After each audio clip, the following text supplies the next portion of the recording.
Good afternoon, friends.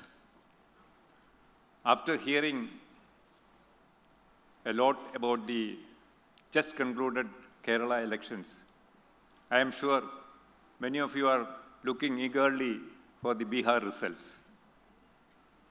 But you know, a very interesting experiment is happening in Bihar, and it was pioneered by Lisa almost 17 years ago. It is very important, and most of the observers are very eagerly watching it, because when Lisa started this, they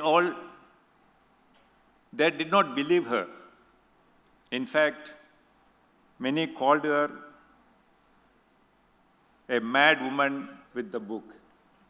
That was the people called her. Today, I think Lisa can be compared with young Mother Teresa when she came to India. Mother Teresa came to India with a mission to serve the poor and the sick in the streets of Calcutta. Lisa came to India with another mission, to educate the rural young girls and boys, to educate with fun, inspire them, and to create entrepreneurs in Bihar and other rural areas. In fact, her 17-year-old journey started with a question by one of her students in a Latin school. The question was simple. What is it like going to school in India? It changed her life and career, and Lisa will give you the answer. Thank you. It's true, a mad woman with a... And it was just the other day that I was reading one of the new books that we're going to release in 2016 in Bihar, that my train of thought got disrupted. And it got disrupted thinking about the conversation that we're going to have today about disruption in education. So I had to reread the first line of this story again and think, how could I make that first line better? How could it actually communicate what it was supposed to children very effectively? How could it be edited? And then I moved on to the second sentence of the story, and I realized that I was unlike most of the children we were writing the story for, who, if the first line isn't good enough, they would have never moved on to the second sentence. They would close the story and go and do something else. And it reminded me, just like all of us who are writers and creators, innovators and entrepreneurs, that you only get one chance at real disruption. Your first message about whatever product it is that you're launching or saying has to be so effective that people who've never heard of it before understand and read the second sentence or turn the page or decide that they would like to be a part of that too. So your sentence has to be perfect if you're into the business of disruption. And I thought, well, what is perfection, and can we actually strive for perfection at all when it's a new idea? In Native America, in the Native American Indians, when they're doing incredible beadwork and craftsmanship, they always leave a space to make it slightly imperfect, because they believe that perfect beadwork is only done by God. So they leave a space, or they put an extra bead which is not quite the right color, because only God is perfect. And there's a favorite quote that I love, which says, God is in the details. No one knows who said it or wrote it, but the gentleman, it's for sure, never wrote anything again. So perhaps he was intimidated by the power of his own statement. And if God is in the details, and if we can't be perfect, should we still strive for perfection?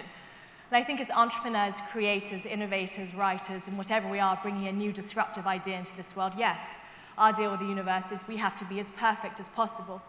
But once we launch that and we get that out into the world, if it's into schools or into national television, however we release that new idea or that disruptive new idea, we have to be ready for what's going to happen next, which is everyone telling you that it wasn't quite right. And in fact, you could have changed something on page 5. Page 9 could have been better designed. And even though that's a lovely idea about what girls can do in a community, wouldn't happen where I live, unless you change it like this, unless you make it a little bit different. And there is when the magic happens. That's when a new idea becomes part of the universe, because children, parents, teachers tell you how it can be better, and in that own it and make it their own. It was a conversation. It's a conversation that you begin when you start something along the lines of disruption. I never started out thinking that I'd be disruptive. I'm actually very calm, shy. I'm an introvert. This is really not somewhere I should be standing up here at all. But stories are an interesting conversation because they make you believe in something that was not possible before. The story doesn't have to be real, but it does have to be ethical. And it does have to show you what is possible beyond what has been achieved. So this conversation about what is possible with stories is how my journey in Bihar began. So we made a set of stories to teach kids entrepreneurial skills, beautiful graphic novels and television shows and radio, a whole set of media and content. And I went to go meet the Principal Secretary of Education in Bihar, whose name at that point was Anjani Kumar Singh. And I said, "Sir, we'd very much like to work in 100 schools, if that's possible, using stories to teach kids entrepreneurial skills." And he said very kindly, "No way. Not unless you work in 1,000 schools. Go big or go home." And I took a deep breath, and I said, "Okay." He said, "Well, you know, what you're going to learn at scale is going to teach you how to run a program at scale." And I went back to my little office in Delhi, and I felt very foolish and very selfish that I had been so worried about getting it right, so worried about perfection, so worried about my own reputation, the reputation of my own organization, that we'd proposed only 100 schools when the need was more than we could ever deliver to. And what he showed us in that very moment is that it's okay to fail at scale. That if you're going to be disruptive with a new idea, don't leave anyone out. And if you're going to do it big, fail big, as you've heard probably before in many entrepreneurial startups and ways. But fail large, I mean really, with children in the educational system, with government school teachers, would you dare take that risk? And then you realize that it's not about you. And it's about the fact that time has already run out. That we can't talk about 2020, there'll be millions of young people out of school looking for work in India where there won't be enough jobs. That's already happening now. We have climate change, we have no water, and we need to teach the poorest kids on the planet skills they can use to transform their lives in a planet in 7 years or 10 years that we don't know what it will look like. So take a girl who's in grade 7. What should she be learning? What should she be learning? We don't know. Because in 7 years, when she comes out of school or college or university, the world will have changed. Robots, automation, all kinds of technology. But she could be learning, perhaps, 21st century skills, such as how to be on time, how to identify a problem, how to take initiative, how to make a plan for whatever universe she steps into. And then she can use these movable, highly cognitive, mathematical skills to create a job, or to solve a problem where she lives, or to get one of those new jobs that we don't even know the name of. Now, doing that in an education system anywhere in the world, not just in India, is a difficult, disruptive idea. Teachers have never been entrepreneurs. It's not their fault. They've never started businesses. They're supposed to run schools in an entrepreneurial way, and yet they are restricted in every single way of doing that. It's not controlled by them. It's controlled by somebody else. And they say if you go back to a village anywhere in the world 100 years ago, the only thing that you'd recognize is the religious place and the school. School is exactly the same. There's still a bell, there's still the time to be on time. There's a teacher, there's a blackboard, and there's a morning prayer of some sort. There isn't sports. So I think it's very interesting to think that then the opportunity, or where we must work, is schools. And it's an old-fashioned system, but it's one that's where the young people are before they drop out and enter this job market which keeps changing. And teachers and the system, therefore, has to be entrepreneurial. So how do we bring those two things together? How do we bring those two conversations between disruption and old-style education together? And then you have the separation classically of church and state, where education was never supposed to really be about work and all of those different things. Well, we live in a disruptive world, in a disruptive society. And what we need to do is look at how do we train and inspire the poorest young people on the planet to become leaders of their own lives, to identify problems where they live, and to transform the world around them. And not just lead Kerala or lead India, but be leaders of the world. Because we live in a global society, so whatever's happening locally in any school in India is also happening globally. So I'm going to tell you about what we do also in Bihar. Bihar is very tricky. There's a lot of infrastructure challenges. So there are government schools or secondary schools. We work in over 1,500 secondary schools, thanks to Anjani Kumar Singh. And the demand now from the government is that we work in 5,000. And we have all different kinds of infrastructure issues, such as when we go to schools, there's no electricity, there's a computer room, but it's often locked. The computer teacher has not been hired. So the idea that technology can play a role in being disruptive and transformative is a beautiful idea. It's just not going to be reality yet for all of the children in Bihar. We'll try and move this forward. Oh, okay. So when we looked at using stories for children to teach kids entrepreneurial skills, we decided that an entrepreneur is a hero. It's someone who takes initiative to solve a problem and makes a plan and creates an enterprise around that. And that anyone can be a hero at any point of time. There's no word for entrepreneur in Hindi, really, or regional languages, so we're talking about heroes. And then we realized that if we're going to have a story that gets to kids, of course we have to train teachers to use that story with kids. And that's a different audience, so isn't it a different story? So it's a different story about the same story. So this last year we did what we called a sound and light show. And instead of calling it teacher training, we realized that teachers are our #1 audience, and like anybody like to go to the movies, and need to be treated like customers instead of teachers, and that really just do away with these words teacher training if you're going to be disruptive. Because even the government has said there's been so much teacher training, we don't want any more teacher training. We want training for action, training for results, not training for the sake of training. So okay, fine, it's not called teacher training, it's called the sound and light show. And so we sent little movie tickets as invitations to all of the teachers to come to a sound and light show. And in 2 of our new districts, we had, in all of the districts, what we did is we built 3 screens in government schools that were made of bamboo and had white material because it was too expensive for us to buy the screens and move them for Delhi. We set up 3 projectors, and we had 3 screens surrounding our customers, our teachers, our audience, to inspire them with the idea behind the stories, not to teach the skill. So what is the idea of climate change? What is the idea of the power of stories? How do you create an experience of a skill? Short, exciting, transformative, submersive movies. And it was a hit. In 2 of our newest districts, where they'd never even heard of us before, we had 100% attendance on all 3 days of teachers traveling from over 10 or 20 kilometers, which is unheard of. And they said, we came for the sound and light show. To be disruptive in the educational system anywhere in the world is to understand your customers. So your #1 is your teachers, and they need to be inspired. And so we were teaching about leaf plates, and then for lunch, everyone got their lunch on a leaf plate made by the leaf plate entrepreneur. And this is one of our inspired teachers.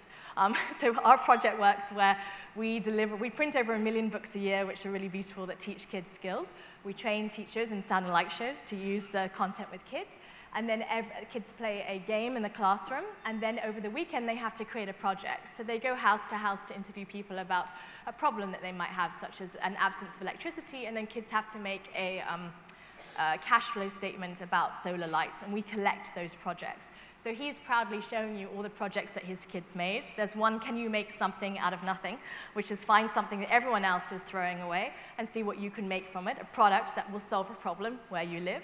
And there's a kid's business plan book, so he was very proud of what he's doing. And we had some incredible feedback from teachers this year who started telling us, which was a huge change, that teachers are entrepreneurs. Because entrepreneurs are people that identify problems, learn everything very quickly, and deliver to other people. They create a value chain. They solve a problem. And that, for us, is quite amazing, especially that a woman said that I am an entrepreneur and I am a teacher. And that is an unintended consequence of disruption. Maybe it was the sound and light show, I'm not sure. But for the first time, we were not teaching directly. We were not defining who is an entrepreneur. We left it wide open. Entrepreneurs solve problems. Entrepreneurs are heroes. Entrepreneurs find their skills inside of them and around them. And entrepreneurs help people. And she said, I am an entrepreneur. I am that. So this is a government school or a high school. We work in 1,500 schools, secondary schools in Bihar. And these are the stories that reach kids. And as you can see, there's not a very colorful classroom. So the stories become one of the most colorful things in there. Kids are given a story to keep and to take home every week, which means that parents and brothers and sisters and aunts and uncles who live at home also start seeing the stories about entrepreneurs. And we've had questions about, how do I become a beekeeper? And really, do you support funding for leaf plates? So we know that it's working. One of our first innovations and disruptions was design, was believing that because you are creating beautiful stories for the poorest children, they don't have to be poor stories. In fact, they should be the highest quality and most beautifully designed stories you can dare imagine, delivering to the poorest kids, because everyone deserves the most beautiful story. And if you see a story like this, and you're given a story like this every week, you just might dare to believe that you could become like this, or you could make something like this. And our stories aren't real, they're fiction based on reality. And that was another disruption that we introduced, which is, doesn't have to be a real story about someone who was helped through a self-help group, who had their hand held, who managed to bootstrap. It can be a heroic story, one that is beyond reality, which makes you can believe that you can be the best that you can possibly be. And this is one of the real entrepreneurs that we featured. So she's the only woman that we could find in Maharashtra who drives a tractor. Her name is Kalpana. And we made a story this year about women driving everywhere, because our research on entrepreneurs showed that women cannot be very successful entrepreneurs if they don't have mobility and access. So if they're not driving a scooter, if they can't go on the bus by themselves. And so we took it to the extreme of driving tractors and flying planes, and this was a hit this year. And then Neelakantesh, who's a wild beekeeper. So we have made this all about the fact that Neelakantesh cannot count. So it's not how to be a beekeeper, but Neelakantesh has a problem. He cannot count. He's very bad at maths. So he's not gone to market and figured out a marketing strategy. Can you help him do the maths and his budget for his business? And can you design a marketing strategy for Neelakantesh? And then after the stories, disruptively in each classroom, there is a set of 10 or 20 games, depending on the number of kids that are in the class. So there are games to teach marketing, there's a business plan game, there's a fast pace, the marketing game is two kids playing against each other with a minute to decide who are your customers, what are you going to sell, and how are you going to sell it, with a third kid who's the judge. And so that's a pretty crazy game. If you ever visit one of our schools in Bihar, it's very loud. So everyone is marketing really fast. And then throwing the cards in the end because they're done, which is great. And then there's a social networking game. So the games give kids an experience of what that skill is like. I mean, and in the classroom, this is a cash flow game. That's my rescued wonderful street dog, Isadora. So she features on certain things, telling you that you've done well and you've won 500 rupees. And then this year we also rolled out in schools, trying to make sure that technology happens, a series of 3 digital entrepreneurial skills games that are the lead character is a little girl called Maya. And so Maya's trying to solve India's biggest problems, and she's trying to protect the village from the storm. So that's about time management. And what we learned about that, trying to be disruptive with technology in the classroom, was, as I said earlier, that there was no electricity and the computer rooms were locked. So that this idea that tech and apps and games are cheaper, can go further, can suddenly be used by a million kids, not exactly in the government system that quickly, not exactly. So we've bought 100 tablets, and we have 100 volunteers who are going to different schools and playing the games with kids. Our testing of those tablets also showed that most of them heated up in the government school situation after 10 minutes and just shut down. Unfortunately, the Apple stuff is really good. We can't afford that. But it was very interesting to understand that when you're trying to use technology in terms of delivering education in the government system, you should really just go try it out and see what's really reaching kids. So these are the projects that the kids make every week. One of the other disruptions is we're looking at an educational system that normally teaches A is A. When we're looking at exploring an entrepreneurial skill, kids can give any other letter of the alphabet or whatever in terms of their project as their result. So there's no right or wrong answer. If you think an entrepreneur is someone who solves the water problem, and you think it's someone who builds a transport system, and you think it's someone who stands up for a woman who's got some issues with domestic violence, you're right. Now tell us why. Tell us what skills he or she has. Tell us how they made that happen. And then we will then evaluate the kids' projects to figure out what works. Our program works really, really well with girls. So we're dealing with kids aged 12 to 14. In Bihar, most of them are girls, and most of them are going to drop out by next year. And it's amazing to see that their projects are really some of the most excellent projects, and that girls know who entrepreneurs are. They understand that being an entrepreneur is an opportunity, that you don't have to ask permission from someone as to whether or not you would start that business. And in fact, you become a local hero and a leader. So we have boys who are making exceptional projects too. And what happens with kids when they do a really, really great project, they win a skills badge. So we have, that's the recognition that they get. And they're collecting 5 badges, and then they get a backpack. And we've had a very interesting impact on parents in terms of suddenly wanting to come to school to understand, is it true that you're teaching skills at school? It's really good that my child is getting a story every week. My grandmother likes it. My 3-year-old would like to come as well. And do tell me some detail about, page 5. Everyone has feedback about page 5 for some reason.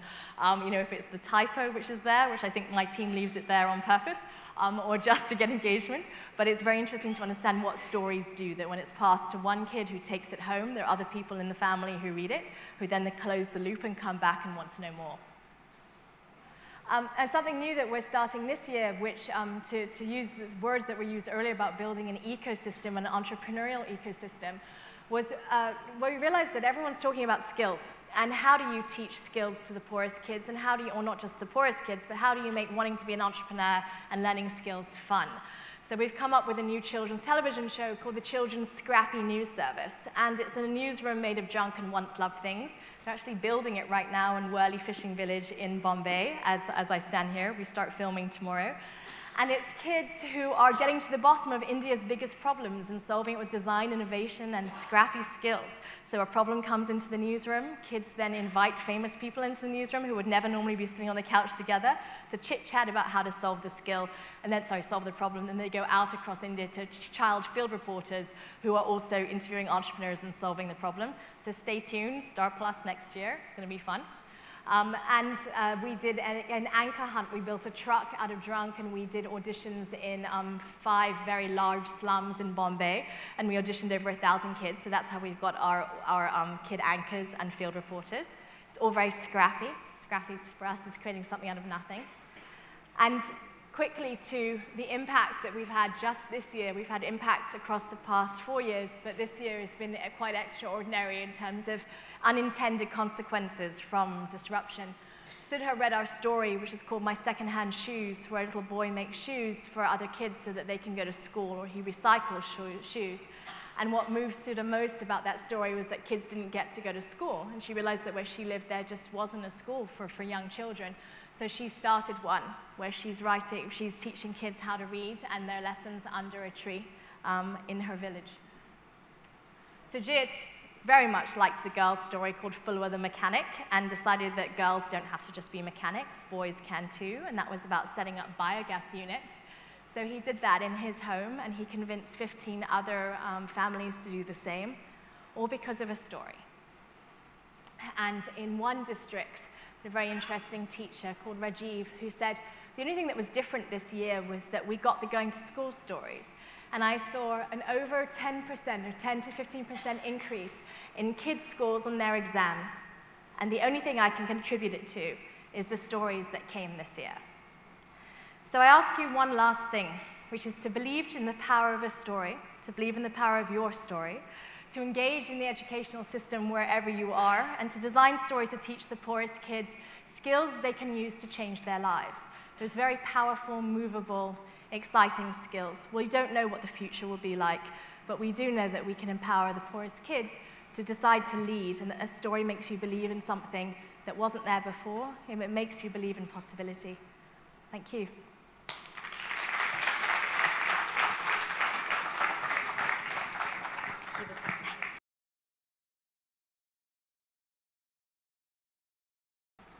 Thank you, Lisa, for the inspiring story and the transformation it made in rural Bihar and other places. Now the floor is open for questions. And remember, it was one question by a school student that changed Lisa's life and career. So if you ask the right questions, it can again create wonders, and Lisa can do more, much more wonders in India. Or I will start the first one. Which were the most exciting and most depressing moments in your life in India? The most exciting, the most depressing.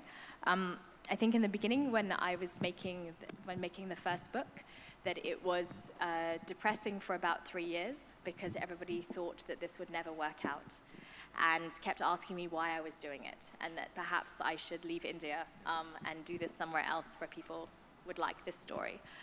And then as soon as the book was done, and I did take too long, trying to be perfect and getting it right. Then I took it to, at that point, the head of MTV, who said, this is so MTV. And not what I'd expected from a nonprofit or NGOs or about education in India. So the most depressing 3 years in a moment translated into, I see what you're doing, and I understand that design can change things. Thank you. So could you just explain the program? How does it work? How is it delivered? Sure. Is it associated with, is it a class where students get graded on? Could you just tell the mechanics of how this program works? Sure. It is, we have an MOU with the government of Bihar, and the program is rolled out on Saturdays. So there's 2 hours of an activity period in the class that's allocated to this program. And it's delivered through stories, it's delivered through content and through games. So we train teachers to use the stories with kids. Each of the stories teaches a skill. So how to identify a problem, take initiative, make a plan, make a cash flow statement, right up into graphic novels of starting a sustainable enterprise. So every week, teachers teach the story, and they give the story out to every child in the class. There's 100 kids in each class that are part of this program. Then they play a game. And then the kids are challenged to do a skills challenge project in their community, such as making a children's newspaper about entrepreneurs or a cash flow statement about solar light. We collect those individual projects, grade them, report back to the government and to each school in terms of how kids have done. And then and we come out every year with an annual children's skills report. But it's really the projects that allow us to see how did children understand that skill at work in their lives and in their community. And each project is an individual creation or submission from each child. It is mandatory for the schools that are in the program. So we're in 12 districts. So in 100 schools in each of those districts or more, that is mandatory as part of school on Saturday. And Saturday is now an official school day, and it's the whole day in Bihar. Absolutely, it's possible. I think that we have over 50 different stories, so the school could look at the stories and decide which one they wanted, or which ones they wanted to use. I think that there's also then looking at what would be relevant in Kerala. I think that there are different kinds of enterprises that young people could start. So maybe a skills mapping would be the first place to start, and saying what are the problems that Kerala faces, what are the opportunities, what are the kinds of enterprises that could be used, and what are the skills you need in Kerala to succeed. And then creating content that could address that. But you could definitely start with, with what we have. We're not for profit, so if we have it printed currently in Hindi, but it's online in an app we call School, SKOOL, in English. But I think it's, yes, the school would have to decide which content and how they'd like it to be delivered, if they would like their teachers to be trained to do that, or if they'd like to co-create new content. We are running late, so we are ending the question and answer session. She will be available here during tea break. You can clarify your questions. Excuse me, I have a question. Hi Lisa, I'm Anisha. Hi. The last one. Okay. The question I have is there a possibility of bringing entrepreneurship as a subject in the CBSE module and have it in the state of Kerala also? I think so, yes. Our content originally was incorporated in the national curriculum, the 2 projects we did before. And now in terms of entrepreneurship, I think that there is space within all of these curriculums, and it is kind of the government's or different, national, curriculums intention to do that. I think the big gap is content. I think it's like, who do you say is an entrepreneur in India, and what stories are we going to tell? Is it something that's just about technology, or are we looking at other kinds of, innovative entrepreneurship, which is a combination of tech and other things? So yes, I think it's just a question of getting stories into that curricula. So there is a possibility of this happening in CBSE schools in all the states? I haven't done that yet, but I think there's, the stories are there to be used for anyone who would like to use them. So if it's, if we end up having a conversation with them, of course, they're there to be used, or we can create new content. Absolutely. Thank you. Sure. Thank you. Thank you, Elisa, for the wonderful session. Truly inspired by the story of teaching entrepreneurial skills to some of the poorest children in the planet. And now I would request the moderator, Mr. Kurian Abraham, to present memento to our speaker, Lisa Higlef. I'd also request Mr. Harikrishnan Nair, Charter Member TIE, to present a memento to the moderate the session.